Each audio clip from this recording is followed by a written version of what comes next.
Good morning. আজকে সকালে রটি আবারও প্রমাণ করল যে রটউইলারকে যদি আপনি ঠিক করে মানুষ করেন একদম একটা সাধারণ ডগেদের মতোই হয়। কথাগুলো শুনুন। এই ভদ্রলোক প্রথমে রটি দৌড়াদৌড়ি করছিল, একটু ভয় পেয়েছিল। আমি ওনাকে আশ্বাস দিই, দেখুন কিচ্ছু করবে না, উনি আমাদের পাড়াতে মশলা বিক্রি করতে আসেন। রটিকে শুধু দেখছেন, দেখার পর নিজেই অনেক কথা বলেছেন। উনার মুখ থেকে সেই কথাগুলো শুনতে পাবেন। আমি শুধু ভিডিওটা করেছি, বিশ্বাস করুন আমার হাতে মোবাইলটা ছিল।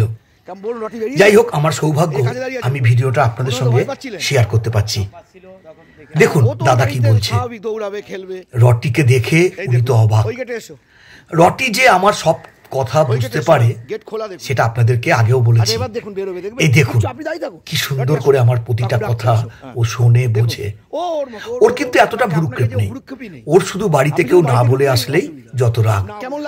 এবার দেখুন দাদা চলে যাচ্ছে, দাদাও খুব খুশি, আমিও খুব খুশি এই ভিডিওটা করতে পেরে এবং আপনাদের সঙ্গে শেয়ার করে। দেখুন কেমন লাগে আপনাদের।